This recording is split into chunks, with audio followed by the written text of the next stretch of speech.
Graça e paz a todos. É com alegria que eu estou aqui novamente para compartilhar uma palavra de Deus, para compartilhar uma mensagem de Deus. E é uma verdadeira alegria poder ter um momento e uma oportunidade como essa.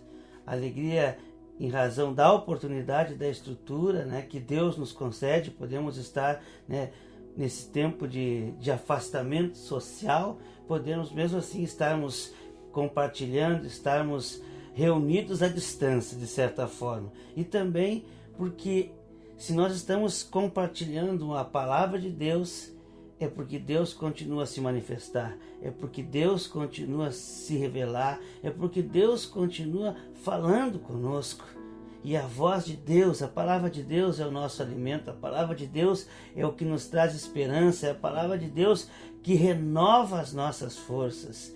Por isso eu desejo que, em nome de Jesus, que nessa oportunidade a sua esperança e a sua fé venham a ser renovadas, venham a ser fortalecidas, que o Espírito Santo possa falar ao teu coração, assim como tem falado ao meu coração. Então, que em nome de Jesus nós possamos ser edificados pela ação do Espírito Santo em nossas vidas ao ouvir da palavra de Deus, porque a fé vem pelo ouvir e o ouvir da palavra de Deus.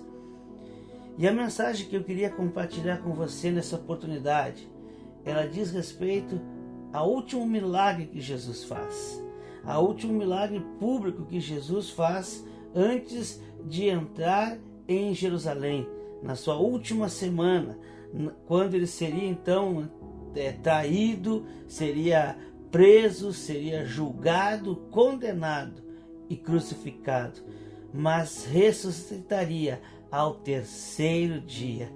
Glória a Deus. Então, essa passagem fica em Lucas, capítulo 18.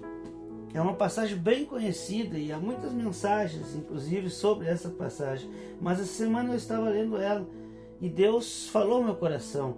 E eu queria falar sobre alguns aspectos dessa mensagem.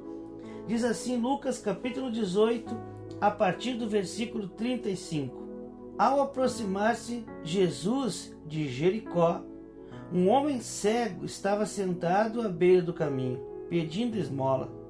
Quando ouviu a multidão passando, ele perguntou o que estava acontecendo. Disseram-lhe: Jesus de Nazaré está passando. Então ele se pôs a gritar: Jesus, filho de Davi, tem misericórdia de mim. Os que iam adiante o repreendiam para que ele ficasse quieto, mas ele gritava ainda mais: Filho de Davi, tem misericórdia de mim. Jesus parou e ordenou que o homem lhe fosse trazido. Quando ele chegou perto, Jesus perguntou-lhe: O que quer que eu lhe faça? Senhor, eu quero ver, respondeu ele. Jesus lhe disse: Recupere a visão. A sua fé o curou. Imediatamente ele recuperou a visão e seguia Jesus, glorificando a Deus. Quando todo o povo viu isso, deu louvores a Deus. Eu queria considerar alguns aspectos, refletir com aquilo que eu pude pensar durante a semana sobre essa passagem.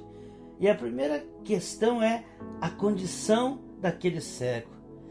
Além das barreiras e das restrições, das limitações que ele sofria devido à deficiência visual, e nós sabemos que limita muito a vida de uma pessoa, traz grandes restrições para a vida dela. Além disso, aquele cego ainda estava na condição de pedir esmolas. Ou seja, ele já não provinha mais o próprio sustento. E ele já não tinha pessoas que o ajudassem, que o socorressem, que o apoiassem. Ele estava totalmente dependente de esmolas. A condição dele era deplorável. A condição dele era uma condição de miséria. E além dessa questão, dessa condição de pedir esmolas, ele estava sentado à beira do caminho. Ou seja, numa condição de quem parou de lutar, de quem já desistiu, de quem já não sonha mais, de quem não tem mais esperança, de quem está ali prostrado, diante das adversidades, diante ali das esmolas da sua condição de miséria, da sua condição física, da sua deficiência visual, tudo aquilo que o impossibilitava de ter uma vida normal, todas as barreiras sociais, físicas que ele sofria. Diante disso, ele desistiu. Diante disso, ele estava ali parado, sentado à beira do caminho, parado diante das adversidades, parado diante da vida, esperando a morte chegar. Essa era a condição daquele cego. E muitas pessoas vivem nessa condição. Muitas pessoas se encontram também nessa mesma condição. Muitas pessoas, devido às dificuldades, devido às lutas, devido às circunstâncias da vida, também pararam. Também deixaram de lutar, também deixaram de sonhar, também deixaram de ter esperança. Perderam a esperança, perderam o sonho, perderam os objetivos. Muitas pessoas se encontram na mesma condição daquele cego. Não apenas materialmente ou fisicamente, mas também emocionalmente. Muitas pessoas desistiram de si mesmas. Muitas pessoas já não têm mais vontade de viver, já não têm mais prazer na vida. Espiritualmente acontece a mesma coisa. Muitas pessoas, como nós dissemos, no fundo do poço, sem expectativa nenhuma, sem esperança nenhuma e até mesmo sem lutar, sem desejar mudança, apenas esperando a vida acontecer. Essa era a condição daquele cego. A única função, o único valor social que aquele homem tinha era ser objeto da caridade dos judeus, melhor dizendo, das obras de justiça do judeu. Quando nós lemos lá em Mateus, no capítulo 6, no Sermão do Monte, Jesus nos fala sobre as obras de justiça, que os judeus deviam ter cuidado com as suas obras de justiça. E obras de justiça são, senão essas, a de dar esmolas aos necessitados. Os judeus tinham por tradição e por costume cuidar dos órfãos e das viúvas e também dar esmolas aos necessitados. Essas eram as obras de justiça. Então o judeu, quando saía de casa, ele já saía preparado, já saía, separava as suas moedas para dar esmolas àqueles que estavam necessitando. E depois iam até as sinagogas, como Jesus falou certa vez sobre a oração do publicano e do fariseu, e lá diante de Deus, lá na sinagoga, oravam, o fariseu se glorificando, uma vanglória pelos atos de justiça, pelo que ele fazia. E uma das coisas que o fariseu fazia, as suas obras de justiça, era de dar esmola. Então aquele cego tinha essa única função social, a de ser objeto das obras de justiça do judeu. No entanto, algo diferente acontece. Aquele cego percebe o movimento, percebe que algo diferente está acontecendo, percebe que um movimento diferente, que algo grandioso está acontecendo naquele momento. E ele pergunta para as pessoas que estão passando, o que está acontecendo? E as pessoas dizem para ele: Jesus de Nazaré está passando. E esse é outro aspecto, além da condição daquele cego. O outro aspecto é a atitude de fé daquele homem. Ele é tomado por uma força sobrenatural, ele é tomado envolvido por esperança, algo vem sobre ele, e ele então é tomado por fé. Tomado por essa fé, ele começa a gritar: Filho de Davi, tem compaixão de mim. E por que você pode dizer que ele é tomado e ele é impulsionado pela fé? Porque o título Filho de Davi é o título, um dos títulos messiânicos de Jesus. Quando ele diz Filho de Davi, ele não está dizendo, Jesus, se tu puder me cura, tu que está fazendo curas, tu curandeiro, milagreiro, me ajuda. Não. Quando ele brada, Filho de Davi, ele está reconhecendo que Jesus é o Filho de Deus, que Jesus era aquele prometido nas Escrituras, que Jesus era aquele que haveria de vir. Ele reconhece Jesus como o Filho de Deus. Esse é o sentido da palavra, da expressão Filho de Davi. Jesus, tu és o Messias. Então, aquele brado do cego é um brado com fé, de reconhecimento, crendo que aquele homem que estava ali, passando naquele momento, Jesus de Nazaré, era o Filho de Deus. No entanto, aquele cego é repreendido. No entanto, as pessoas dizem para ele que ele devia se calar, que ele não podia incomodar. A multidão diz para ele, olha, fica quieto, não atrapalha. E a multidão faz isso, aquelas pessoas fazem isso com dois propósitos. Um deles era realmente a condição social daquele homem. Ele não tinha expressão, ele não tinha valor, ele não tinha significado, ele era um desumanizado. Então ele, tu não faz parte, fica de fora. Esse era um dos motivos daquela repreensão. Mas havia um segundo motivo. Havia uma segunda razão porque a multidão não queria que nada atrapalhasse Jesus. E abrindo um parêntese aqui, é bom nós lermos sempre a palavra de Deus com esse cuidado. O que as coisas, o que os grupos, por exemplo, representam. Havia basicamente três grupos que seguiam Jesus. Havia os religiosos, a maior parte dos fariseus, que andavam com Jesus, mas buscando algum erro, alguma falha, vendo o momento, alguma oportunidade que eles poderiam pegar Jesus e poderiam condenar Jesus.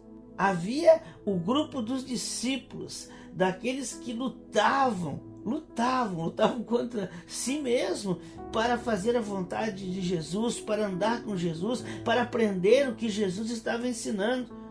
Aqueles que se deixavam ensinar. E havia a multidão. A multidão buscava o interesse próprio. Havia sempre um interesse escuso na multidão. Ela não queria buscar Jesus. Ela buscava os sinais. Após a multiplicação dos pães, Jesus diz exatamente isso a eles em Cafarnaum. Vocês não buscam a mim, vocês buscam os sinais. Ou seja, vocês não buscam me conhecer o Filho de Deus, conhecer a salvação. Vocês buscam o pão, o peixe, o milagre. Vocês buscam bênçãos para vocês mesmos. Essa era a multidão que seguia Jesus. E essa multidão que estava naquele momento passando com Jesus por Jericó tinha a intenção de que rapidamente Jesus chegasse em Jerusalém. Jericó era a última cidade antes de Jerusalém. Havia uma vila, Betânia, mas não era uma cidade, era uma vila pequena. Jericó era a última cidade. Então eles tinham pressa de que Jesus chegasse em Jerusalém, porque eles estavam ansiando.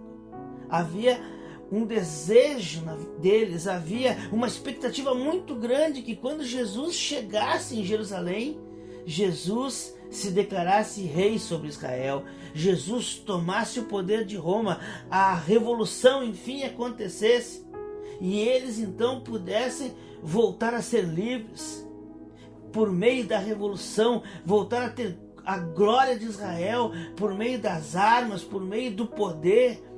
E essa era a intenção deles. Por isso que eles desejavam que Jesus rapidamente chegasse em Jerusalém. Por isso a repreensão aquele cego. E um terceiro ponto é a persistência daquele cego.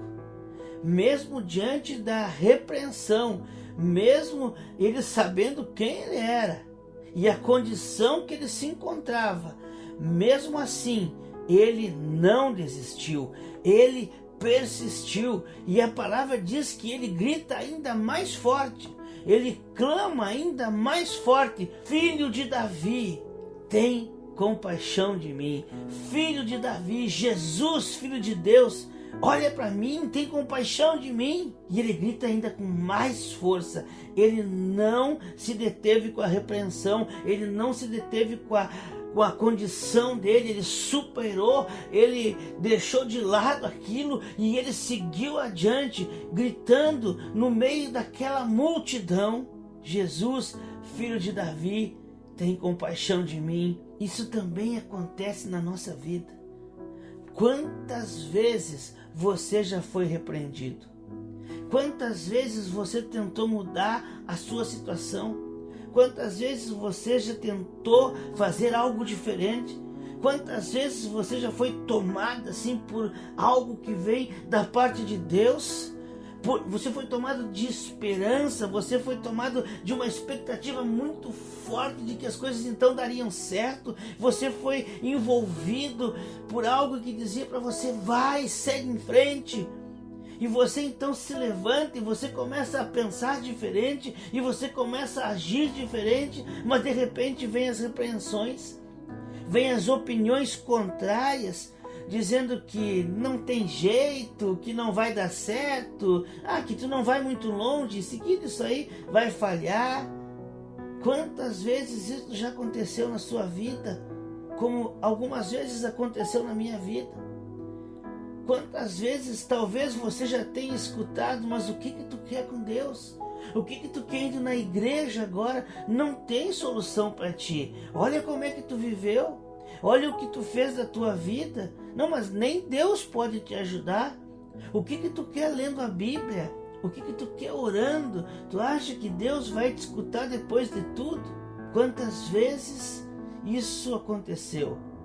Quantas vezes nós ouvimos essas repreensões, essas palavras contrárias àquele sentimento que nós tínhamos? E muitas vezes nós retrocedemos. Muitas vezes a nossa fé parou diante desse obstáculo. Mas aquele cego nos dá o exemplo. Aquele cego nos dá o exemplo de não pararmos pelas opiniões, de não pararmos diante dos obstáculos, mesmo que as opiniões sejam contrárias, mesmo que as minhas condições não sejam as melhores, mesmo que eu esteja no fundo do poço, eu preciso manter a minha fé. Eu preciso persistir na minha fé. E o interessante é que às vezes nós começamos a pensar: não, eu vou fazer, vai ser dessa vez. Mas o que tu vai fazer? E aí pai, eu não sei o que eu vou fazer, eu não sei qual é a saída, eu não sei qual é o caminho, eu não sei. E muitas vezes nós não sabemos. E nós não precisamos saber. O que nós precisamos ter é fé. É fé. Nós podemos: olha, eu não sei qual vai ser a saída para o meu problema. Eu não sei qual vai ser a forma que eu vou encontrar para sair dessa situação. Mas eu creio num Deus que é poderoso. Eu creio num Deus que Ele pode me capacitar, que Ele abre a porta, que Ele pode fazer tudo. Esse é o meu Deus. Como falamos aqui, conversamos em outro vídeo, em outra oportunidade, a nossa fé não tem que ser que Deus vai fazer, que Deus vai fazer o que eu quero. Não, a nossa fé tem que ser em Deus.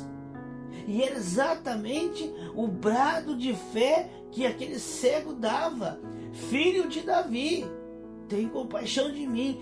Filho de Davi, Filho de Deus, A fé dele era em Jesus, no Filho de Deus. E essa tem que ser a nossa fé. Essa tem que ser a nossa atitude de fé. Eu não sei qual será a solução. Eu mesmo não vejo solução para a minha crise.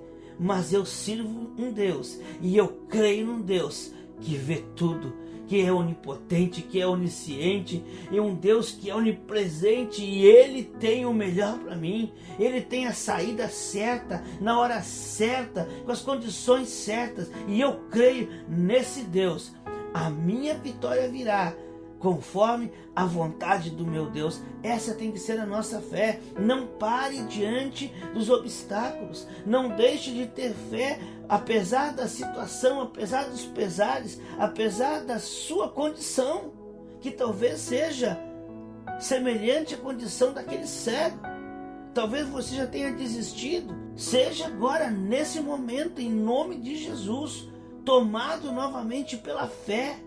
E persista, não desista, mantenha a sua fé em Cristo Jesus, no autor e consumador da nossa fé, e não nas opiniões da multidão, que, como eu disse, sempre tem um interesse escuso, sempre tem o interesse próprio delas. Não, deixa a opinião de lado, deixa as críticas, deixa tudo aquilo que está te colocando para baixo, que diz que você não tem jeito, que nem Deus pode mudar a tua história. Mantenha firme a sua fé, faça como aquele cego, grite ainda mais, ore ainda mais, busque ainda mais, clame ainda mais a presença de Deus. Por que que isso é importante? Por que que isso é necessário? Porque Deus é sensível a um grito de fé. Os ouvidos de Deus e o coração de Deus, eles são sensíveis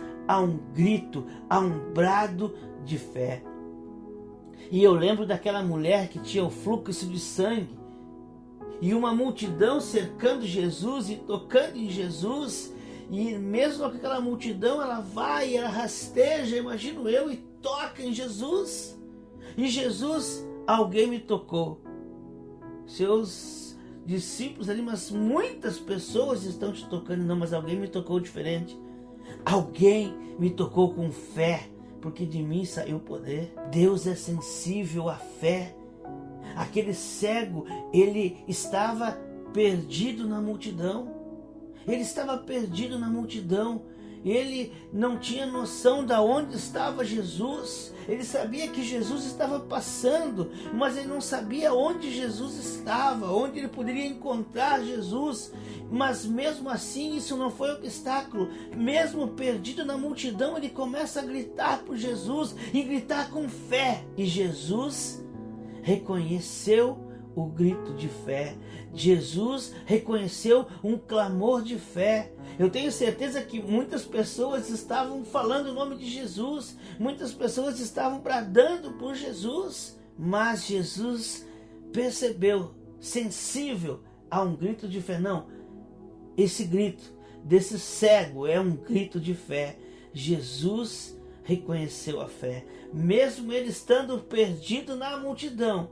Jesus o encontrou pela sua fé, pelo seu brado de fé. E isso nos dá um grande exemplo. Jesus nos dá mais um grande exemplo nesse momento. Percebam que Jesus está indo para Jerusalém e ele sabia o que o esperava, ele sabia o que o aguardava.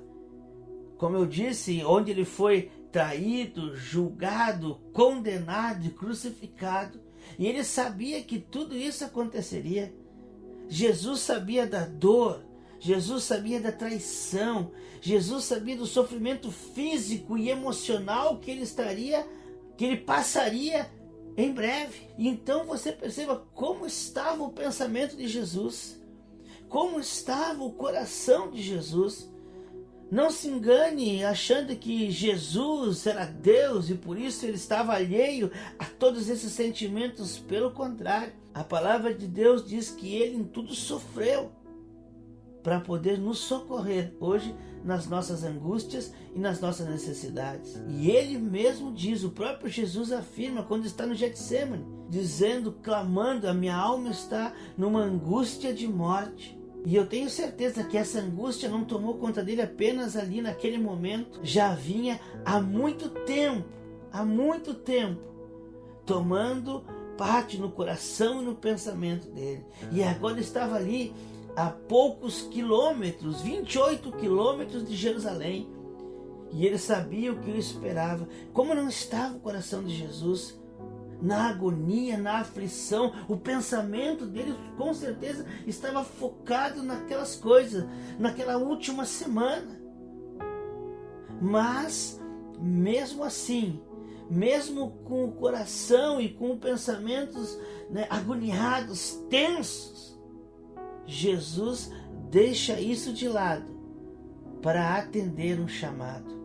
Jesus deixa os seus interesses, Jesus deixa as suas preocupações de lado para atender e cumprir a sua missão, continuar na sua missão. No Evangelho de Mateus, Jesus nos fala, no capítulo 20, se eu não me engano, Jesus nos diz, porque o Filho de Deus não veio para ser servido, mas para servir e dar a sua vida em favor de muitos. E era exatamente o que Jesus iria fazer naquele momento. Ele não estava deixando de lado os seus sentimentos. Ele se preocupa com um homem perdido na multidão, sem valor nenhum, sem valor social nenhum, sem valor naquela cultura, sem valor humano nenhum, mas um homem que tem fé. E Jesus então deixa tudo de lado, deixa os seus próprios sentimentos de lado para atender aquele homem, para reagir à fé de um homem que estava lá, perdido na multidão, mas que tinha fé. E Jesus então, quando trazem aquele cego até ele, a expressão, a pergunta que Jesus faz: o que queres que eu te faça? Como alguém que se coloca verdadeiramente para servir. O Filho de Deus estava agora diante daquele cego. Imaginem, há poucos momentos aquele cego estava lá sem esperança, sentado à beira do caminho, havia desistido de tudo, mas agora Jesus passava por ali, o Filho de Deus passava por aquele lugar, e aquele cego perdido grita, e Jesus agora está ali na sua frente, o Filho de Deus na frente daquele cego, dizendo: o que queres que eu te faça? Se colocando disposto a servir, a atender o pedido daquele homem. O que eu pude aprender, o que Deus ministrou no meu coração, com essa mensagem, refletindo, pensando e vendo, analisando todas esses pormenores da mensagem de Deus, e a situação, a condição daquele cego, perdido na multidão, e percebo que hoje no nosso país, e no mundo também, muitas pessoas estão nessa condição. Muitas pessoas estão perdidas na multidão. Muitas, devido à crise, devido a esse estado de pandemia, mas também muitos com um processo que já vem ao longo do tempo. Então, são pessoas que estão perdidas na multidão. São pessoas que não sabem para onde ir. Há muitas vozes, como nessa passagem que muitas pessoas clamavam por Jesus, e eu fico pensando assim, me lembrei, recordei assim da sala de aula, teve um tempo aí que eu dei aula nas séries iniciais, e aquelas crianças, 30 crianças falando ao mesmo tempo, ou até mesmo em algum ambiente que a gente esteja assim, que estejam mais de uns 5 ou 6 pessoas e começam a falar, a coisa já fica tumultuada, a gente já fica meio perdido, quem está coordenando uma reunião, por exemplo, Acho que umas 10, 15 pessoas começam a falar ao mesmo tempo, pronto, a gente já fica perdido. E isso no macro, vendo quantas vozes existem hoje, falando que a crise chegou, falando que isso é do governo, não é da oposição, não é desemprego, a coisa vai mudar, vai ser diferente, fique em casa. Aí outros, não, nós temos que sair de casa, temos que ir trabalhar. Então são muitas vozes, e muitas delas são vozes negativas, são vozes que trazem crise, que tiram a nossa perspectiva, que tiram a nossa esperança.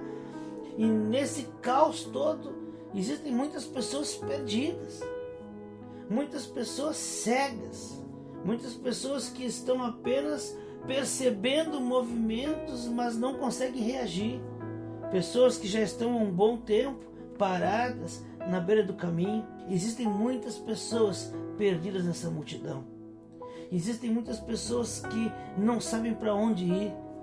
Existem muitas pessoas que chegaram ao fundo do poço, que estão na condição daquele cego, que desistiram de tudo, perdidas ali no meio da multidão.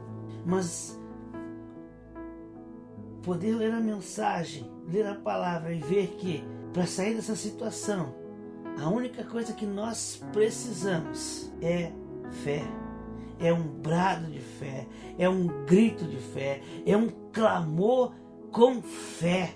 Fé em Deus, fé em Jesus, fé que Deus tem poder para mudar minha história, fé que Deus pode restaurar minha visão, pode me dar uma vida nova. A fé, queridos, que mesmo eu estando perdido, Deus pode me encontrar. Se eu clamar com fé, Deus me encontrará. Não importa onde eu estou, nem a situação em que eu me encontro. O que importa é que, se eu clamar com fé, Ele vem ao meu encontro. Jesus está passando. Deus está te dizendo nesse momento. Eu não sei qual a sua situação e também não importa. O que importa é você saber. O que importa é que Deus está te dizendo hoje: clame com fé. Clame com fé. Apenas isso. Creia que Deus é poderoso. Creia que Jesus é o Filho de Deus. Creia que Deus pode mudar a sua história. Somente creia e clame a Jesus, porque Ele vai te encontrar. Ele está passando. Assim como Ele estava passando em Jericó naquele dia, hoje Ele está passando na sua vida. Por meio dessa mensagem, hoje Ele está dizendo: eu estou passando. Quero ouvir a tua voz, quero ouvir o teu clamor. Eu desejo, eu anseio por ouvir o teu clamor de fé. Por isso, clame a Deus, clame com fé, mesmo que você não saiba o que fazer, nem o que Deus pode fazer, mas não importa, porque o nosso Deus é o Deus do impossível. Nós não precisamos ter a resposta, nós não precisamos ter um plano, nós não precisamos ter tudo traçado, porque afinal de contas, a nossa vida está nas mãos dele, porque afinal de contas, tudo que temos está nas mãos dele, porque afinal de contas, é Ele que vai traçar a nossa vida, é Ele que vai moldar a nossa vida, é Ele que tem o melhor para nós. Nós precisamos apenas gritar com fé, porque os ouvidos de Deus estão atentos a ouvir o teu grito de fé, e Ele então te encontrará e restaurará a tua visão e a tua vida, e você sairá como aquele cego, que a partir do momento em que Jesus lhe restaurou a visão, ele passou a seguir Jesus com alegria, com grande alegria, dando glórias a Deus, sendo testemunha do grande amor e do poder de Deus, que tirou aquele homem sem visão, sem valor, à margem da sociedade e transformou aquele homem num servo, numa testemunha do poder de Deus. Deus quer fazer isso na tua vida, você pode ter certeza, e Ele está esperando ouvir o teu grito, o teu clamor de fé. Que Deus nos abençoe, que Deus nos guarde, que Deus derrame sobre a nossa vida, sobre a vida dos nossos familiares, a sua graça, o seu amor e a sua grande misericórdia, e que nós possamos a cada dia fortalecer a nossa fé em Deus, em nome de Jesus.